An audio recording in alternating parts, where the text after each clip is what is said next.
Hi everyone, greetings to you all, brothers and sisters. Hearty welcome to the program of The Voice of the Asian Bishops. Today, I'm happy to introduce to you the speaker, Bishop Antonis Bara, the Bishop of Ambikapur. Thank you, Bishop, for giving your time to share about your life as Bishop, your pastoral mission in your diocese. Most Reverend Dr. Antonis Bara, the Bishop of Ambikapur, was born to a devoted couple, Mr. Gabriel Bara and Mrs. Jemina Bara, on 26 February 1958 at Shoba in the Diocese of Jashpur, Chhattisgarh. He began his primary school in Shoba and middle school at St. Xavier's School, Ambikapur, and higher secondary education at Loyola Higher Secondary School in Kunkuri. After his schooling, he joined the seminary in Ranchi for his initial formation for the Diocese of Ambikapur in 1977. He completed his intermediate studies at St. Xavier's College along with his philosophy at St. Albert's College, Ranchi in 1982. He graduated himself with a bachelor's degree from St. Aloysius College, Jabalpur in 1984. Having done his regency for 4 months at Shantipara, he was sent for his theological studies from 1984 to 1987. On his return, he was in Morning Star College, Kolkata, for his pastoral course. He was ordained a deacon in 1987 and a priest on 13th May 1988 by the late Most Reverend Victor Kindo. His first appointment was assistant pastor and teacher in Ratasili for a year. He was an assistant pastor and dean of Main Path Deanery for 3 years from 1989 to 1992. Thereafter, he came to the Cathedral Immaculate Mother of God as the parish priest for 4 years. After this, he went back to Ratasili as the parish priest from 1996. From 1998 to 2005, he was the Vicar General and in charge of the seminarians. It was his initiative to begin the pastoral collaboration with the Diocese of Padua in Italy. He completed his licentiate and doctoral studies between the years 2005 to 2012. After his studies, he was at Balrampur as the assistant priest for a year. Once again, he came to the bishop's house, Ambikapur, as a Vicar General and in charge of the seminarians from 2013 to 2022. His Holiness Pope Francis appointed Father Antonis Bara as the Bishop of Ambikapur on 22nd December 2021, and he was consecrated as the Bishop of Ambikapur on 22nd February 2022. At the outset, may I request you, can you tell us about your diocese, the history, some of the issues that you may be facing, and overall situation? Ambikapur Diocese is erected 1977, and since then it has been made of 5 civil districts, and it is made especially for the tribals. 99% of Catholics are tribals. We focused on faith issues, and especially in the beginning, it was mainly focused for the direct evangelization and among the people. Our main concentration in the diocese is the formation of the faith. And we have another program mainly to bring awareness among the people. Most of them are illiterate. Even the government scheme is there to educate them, but till now, many more are illiterate. So, in every mission stations, for instance, in our diocese, there are 57 mission stations, and every mission stations have schools, at least primary schools. The school is for us a channel, a means to approach the people. With the school, we approach the villagers, we approach the houses, and through these students, we step in the different villages and we easily come in contact with the people. In my diocese, in fact, the awareness program has been set even through the social works, dispensaries, and even the hospitals. But awareness program has been mainly taken care by the social works. In remote places, different parishes, they are doing wonderful works. And that way, our evangelization is going on. And I think this is one of the main means to approach the people and spread the faith and bring a good solid foundation in our diocese with regard to faith. That platform is already based. For we have Catholic for the men, Catholic Sabha; for the women, Mahila Sangh; for the youth, Yuva Sangh. So we can have our faith-based training with these people, and we think that it is accepted to all. So basically it's a faith formation and strengthening the faith of the people. And you also mentioned about quite a lot of illiteracy present. So that's the situation of the diocese. Thank you. And we would like to ask you also, Bishop, could you really share with us about your vocation as a bishop, and particularly how does it feel for you to be a bishop, and who really motivates, or what events motivate you to be continuing as a bishop and doing the ministry? This is actually a surprising goal. I even did not know I was elected bishop. I am called by nunciature. There I came to know that I have been elected by Pope as a bishop. It was a great shock for me. I told to Nuncio, I'm a bit afraid. I don't know what to say. But then he quietly and calmly listened to me and said, are you afraid? Yes. Then what do you say? Yes or no? I kept quiet. I need some time. How many? At least 3 months. 3 months, he says. No, you are really afraid. Yes, come. He caught my hand and took me to his chapel. He asked me, pray here. Pray here till you get answer. Yes or no. It was a great revelation for me while I was praying in Nuncio chapel there. And when I was more than 1 hour, in certain time, just below the tabernacle, I saw a phrase is moving like, advertisement. Non temere. Non temere. I quite a lot of time, I was looking at the tabernacle. And just I was praying, Lord, what is this? I'm afraid, yes. I seeing the situation of ISIS, seeing the people around. I also really feel, I'm afraid. Non temer. Thus, the phrase was going on, non temer. Non temer. After 1 hour and a half, I made up my mind. If this is the Lord's will, He's asking me not to fear. And He's strengthening me through His appearance in the tabernacle. So I said, I made up my mind. Okay, let's do. Thy will be done. So after half an hour, Nuncio came. Then he took me out. Did you get some answer? Yes. So he took me out. So what do you say? Yes. I said, yes, that will be done. So he was very happy. And immediately he asked me, okay, you write down the paper, give your consent. And it is how it goes. So I took the paper. I took about 1 hour to write again. To write down all my feelings and my opinions. Then I gave to him to Nuncio. And then he said, all right, it's all right. Don't worry, don't hesitate, don't be fear. Our Pope is praying for you. I too am praying for you. Be courageous. So I said, thank you. It was a great to hear you, Bishop. It was a divine intervention to say, fear not.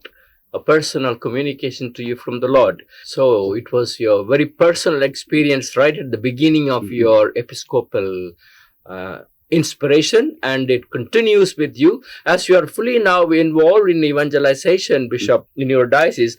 Also listening to our Pope Francis telling about synodal path, where he invites great involvement of laity, priests and religious. So what would you say about it? This is a great experience now the Pope is giving to whole church. In fact, in the church we have been walking towards the heaven from the very beginning. But the scenario is now changed, not as somebody leads and we have to follow, but now we have to go together, move together and walk together. And that is the great challenge for us and the great expectation of our Pope, that we should move together. As a laity, as a priest, as a nun, as a bishop, as a cardinal, no, we must go together. So how is it happening in your diocese, in Diocese of Ambikapur?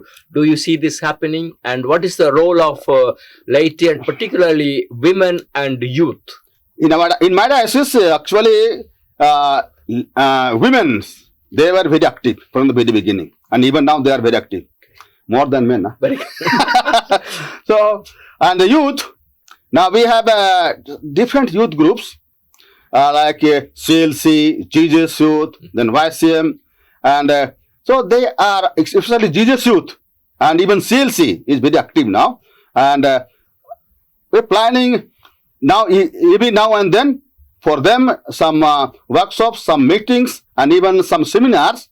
So they very much actively participating and doing the good job. And even in my diocese, Jesus Youth, for example, I am appreciating them and I am really taken up by them. Jesus Youth, at least even there is no one, even by themselves, every Tuesday evening they come for an hour of prayers in the church.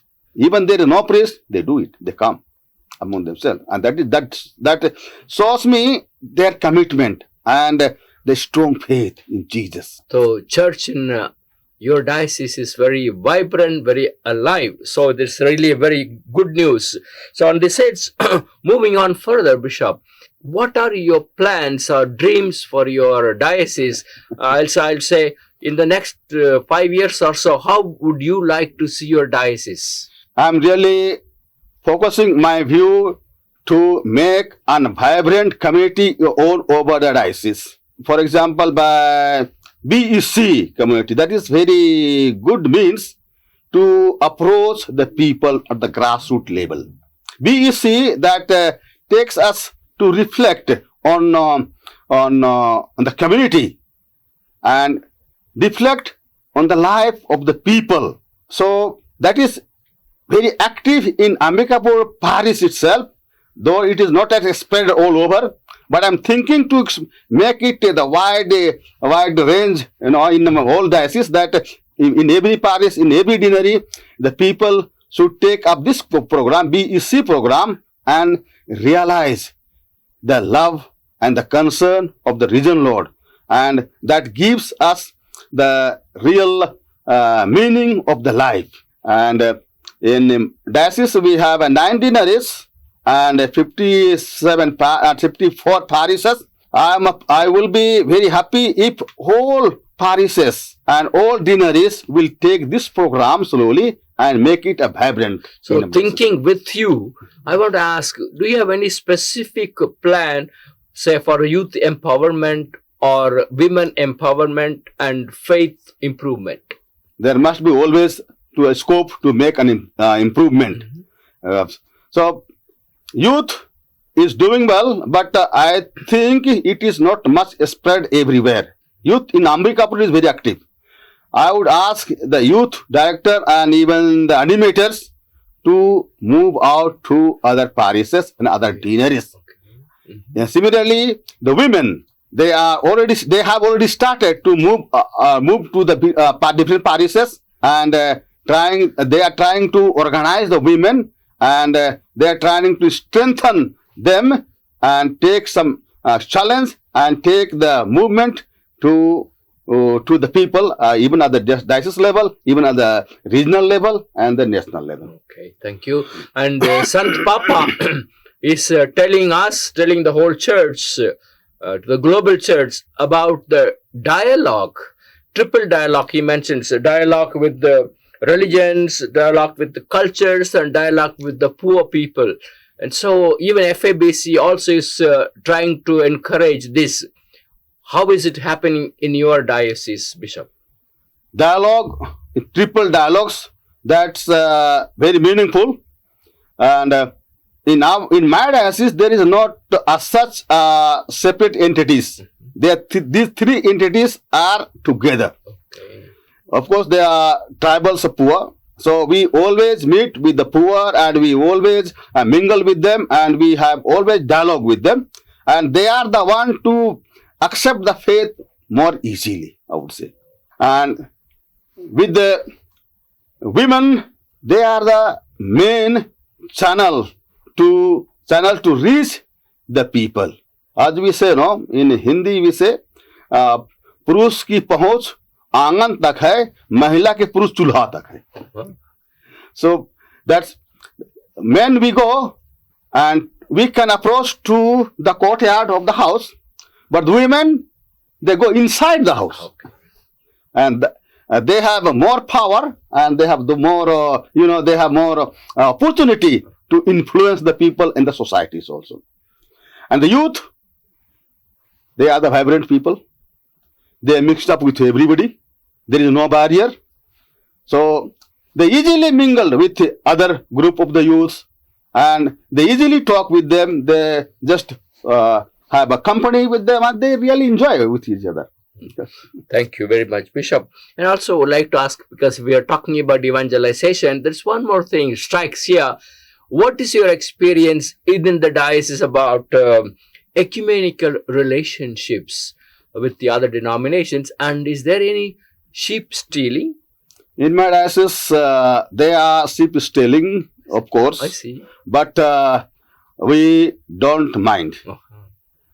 Actually, we have told them, whenever we speak, we come together. There is no problem coming. There is no barrier. We have been yearly using the means to come together, and we were making a program for one day a year. So all denominations were coming together, and even for sometimes we have Christ the King processions. In that procession, all were coming, even other faiths, the other denominations, and we were doing very grandly. We have then slowly, somehow or rather during this Corona period, this is interrupted, and now we have to revive it again. Okay. And we feel that we should go together with other denominations too. We alone, we cannot do much, but when we join the hand together with other denominations, that will be a more effect. Great. That's a great vision that you have. Opening the arms wide so that you can embrace everyone. That's a great vision, Bishop.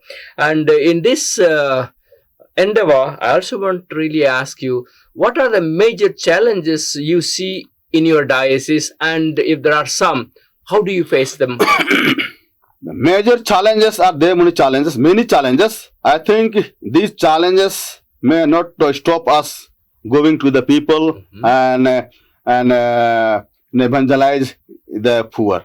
Challenges like sometimes we hear with the government sides that there are persecutions, they have some anti-Christians movements are going on in Chhattisgarh, even in our diocese too.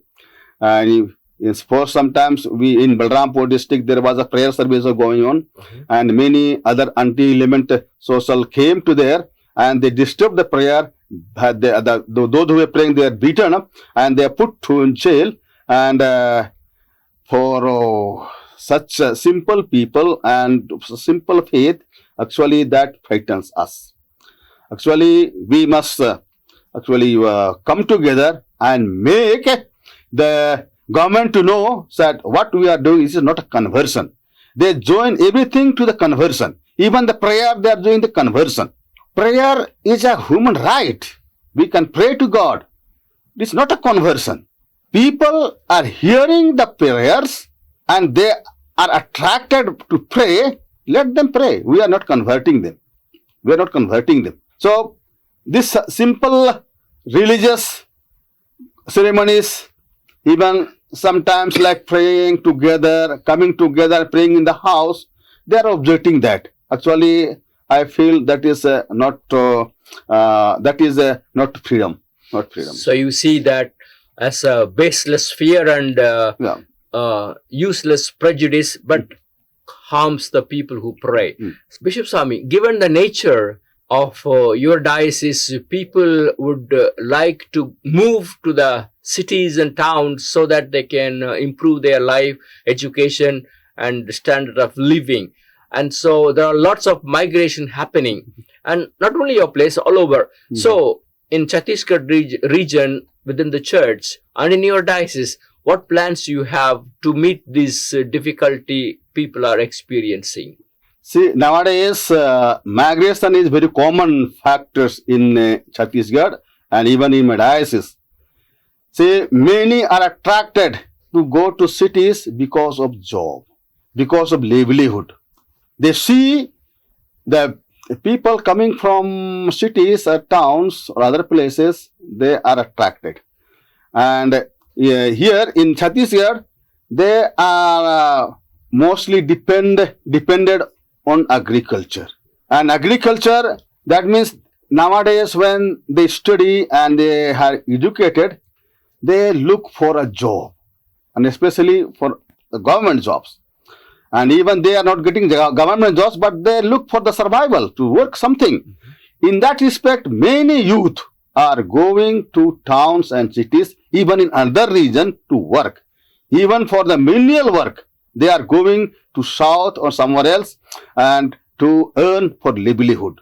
And when they see that where they are working in towns and cities, they earn much more money, whereas in Chhattisgarh, in my diocese, they get less money. So they are more attracted to go to the different places and work in different regions and earn more money and come back. And this is one phenomena. And this is also one, I would say, more a problem for the church, because in Chhattisgarh, in my diocese also, there are many parts of the diocese, many parishes and localities, they are already moved either to work in Galicha, in Banarasi, even to work in menial work in south. So, and without any information, we don't know anything. When after some time something comes, then only we come and we try to solve the problem. And you rightly mentioned that this is a phenomenon.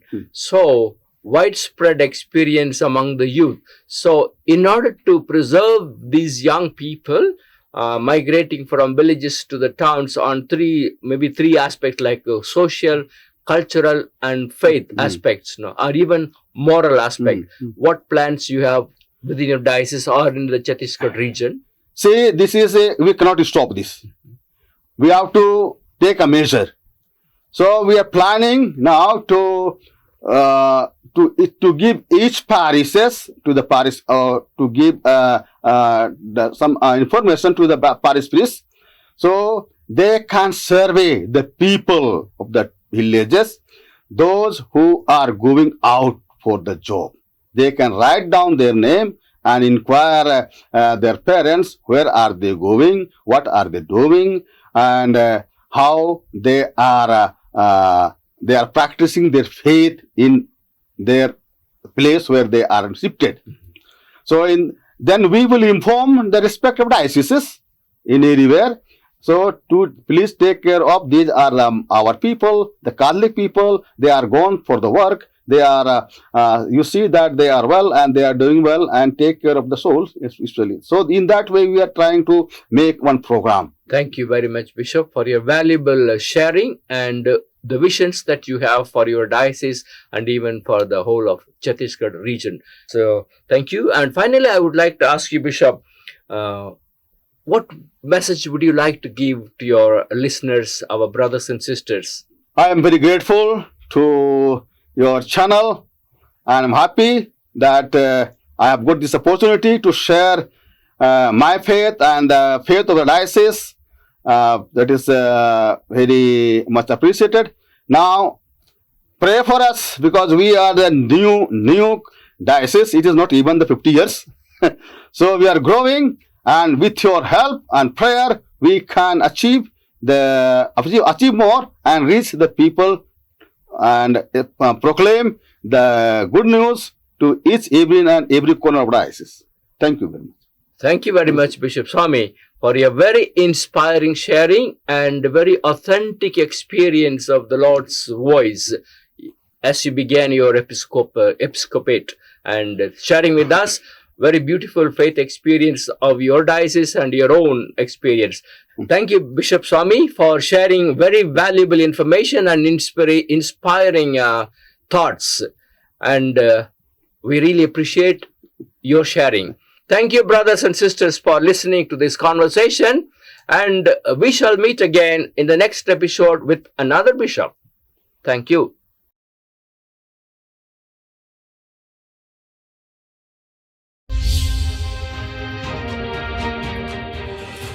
Radio Veritas Asia, the voice of Asian Christianity. Radio Veritas Asia mobile app offers services in English and 21 Asian languages. Download the Radio Veritas Asia app to get more videos from Radio Veritas Asia. Comment, like, and share.